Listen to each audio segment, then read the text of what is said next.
It's actually mentioned as armor being worn.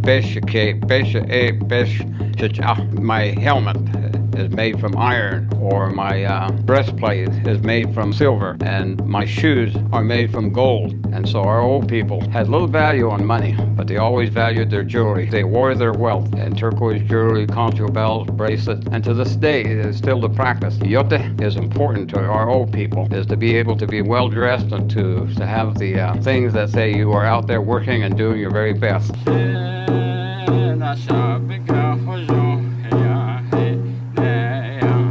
Teneni hadne edat ei dan hitchona ja at kedan din da alte ho shi ja heti na lihasin ahanta te liehota si hote hegi da in ada just in de ado na kai ni hatni ado peso hatne ni hatni ei ja heti ka besaro toti na loste pedat ei kleda dat ei bekka shi dat ei da ei si jota pet neo ei ja hote shi ado bekede ei ja heti ka ot seit hatne ni ei si ni ket nei jen dad ne shadi kondi så det greide ratsenda just sata tot esi to basically benda saavanda inne ako ei kisi benda men kilta hoidna tolle speso neneki ei se betaro haneki ti kondi kitast anako ei sto ei na inne neneki ti kat jian da chide bethoda da ei ti kat to hadi ei gota elni ei haiden hada holno ei holjes Lady Naso ne van sa keso. Akot ei hadi laida city te ihan nenegi city kat because hat labi kha. Ako ei ata hosnya. Ban sa da kes. Jian ha sit ei sit da enegi. Asta ste. Hot ei hadi ka negi ben sta wil net all day. In the traditional teachings of our people, when we began to receive the European influence after 1492, one of the things that came about with the contact with the Spaniards after 1520 and then down for over 300 years, that our Dene had a undeclared running war or conflict with the Spaniards during all that time. And this contact, of course, enabled our people to acquire certain things. And one of those things is called peso, which is money or currency. And the idea that our people had to learn how to understand the value of metal. The way that they had been doing in the past was just trading. So it would be even herbs and plants and food and other items were trade items, even certain types of clay and certain types of stones and so on were trade items. So there were many different things to offer as trade, the fur of animals and so on, and tanned hide. But with the arrival of the Spaniards came a whole different value that was placed on metal coins. And the in our oral history, and even in our ceremonial songs and prayers and that, there is mention, people dressing up in armor made of gold or brass and of white metal, and also the yellow or the blue metal, then finally the black metal. But today, when we look at the metals and that are mentioned in these ceremonial songs, we can kind of see that gold or brass is the yellow metal, and the white metal would be the silver, and then the blue metal is copper, and the black metal is iron. So the way in their past history, and they don't even give a date, but they say that is mentioned in the songs and prayers, ceremonial songs, and that are very ancient. But the arrival of the Spaniards reintroduced the knowledge of these metals and how to work with some of these metals. Now, when the Dene were in contact with the Spaniards, it was not on friendly terms.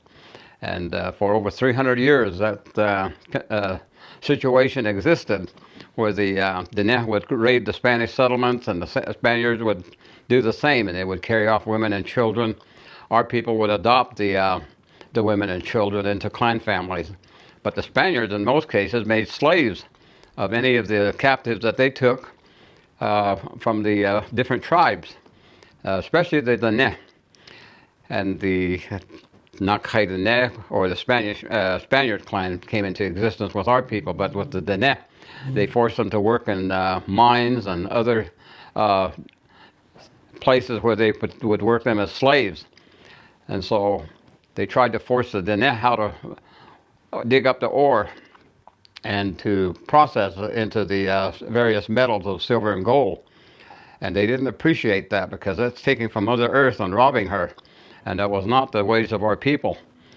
And it goes on to say that the Diné learned how to picked up the knowledge of working with the different metals and that from the Spaniards, but it was just something that was reintroduced. It was the knowledge that our people had previously, but it had been lost, and they regained it with the contact with the Spaniards. The other thing I might mention is that our Diné picked up the Spanish language as an additional language to know.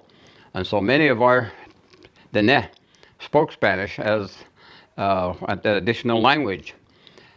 And so we have the name for money today, peso. Pesh is the first part, which means metal. And then the second part is probably applying to the Spanish type of word peso. And so even the way we count money, we count the money, a dollar bill, for example. You know, we have the old count of 2 bits, 4 bits, 6 bits, and a dollar. In our traditional way of counting money, a quarter or 25 cents would be nakiyan, 50 cents would be diyan, hastanyan would be 75 cents, and then atay peso, which means one whole dollar. And in Espanol, then it would be un dollar.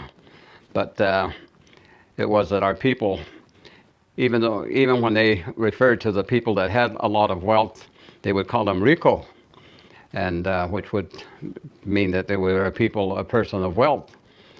But in our language, any type of wealth previous to the arrival of the Spaniards was called yote.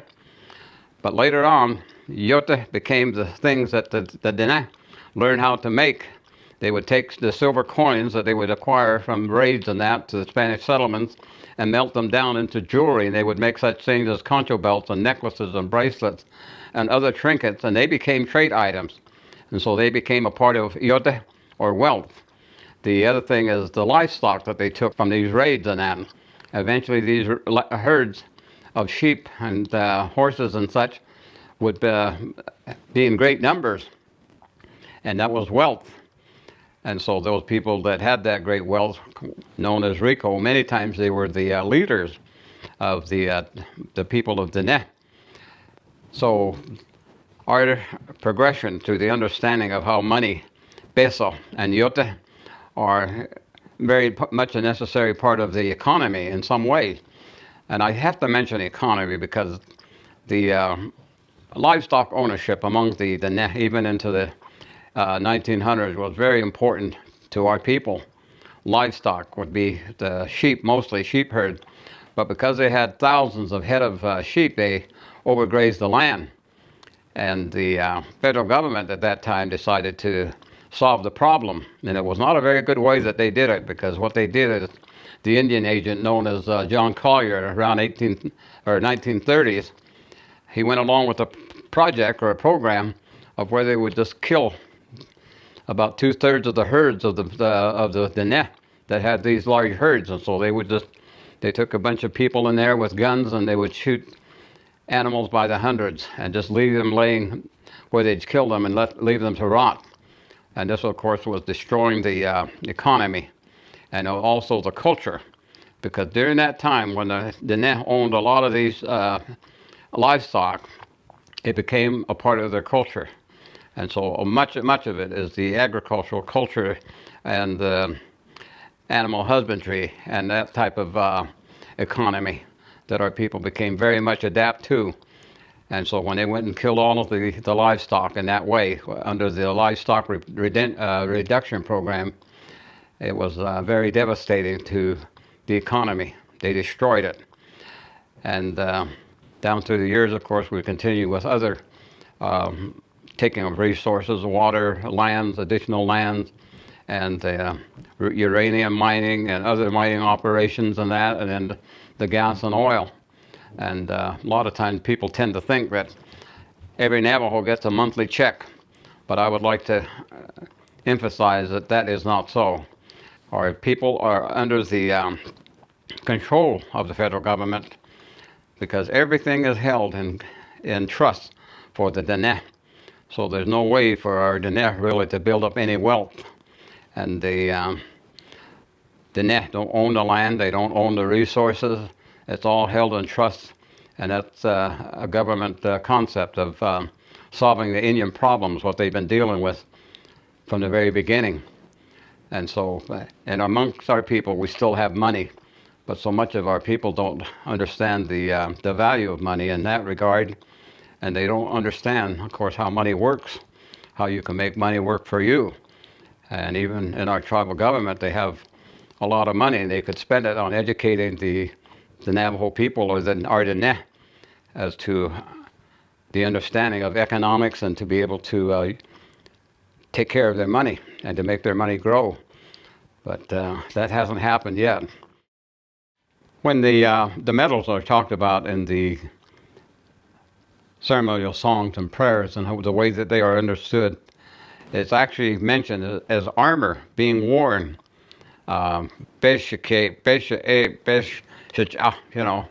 Is in saying my helmet is made from iron, or my breastplate is made from silver, and my shoes are made from gold.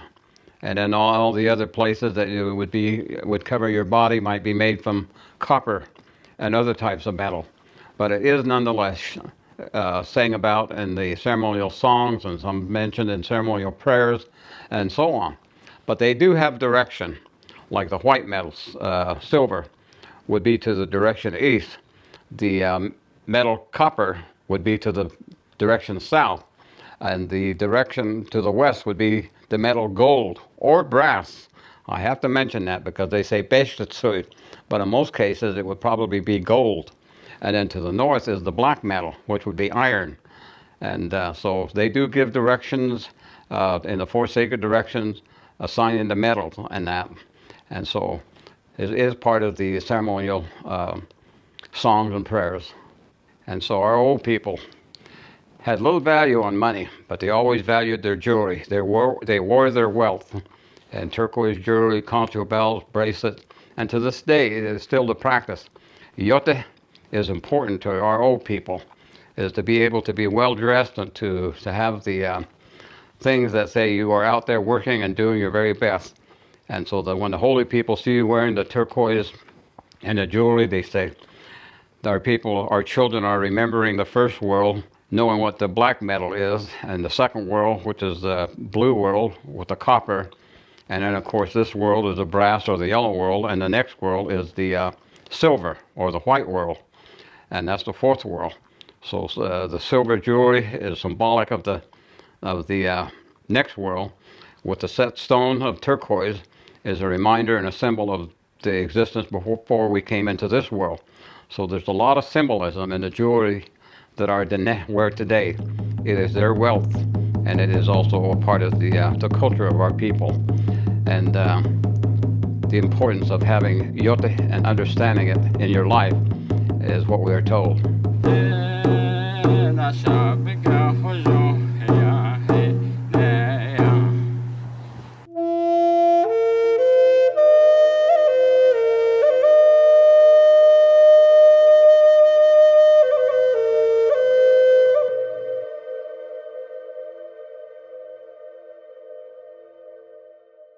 Hey, thanks for watching our videos.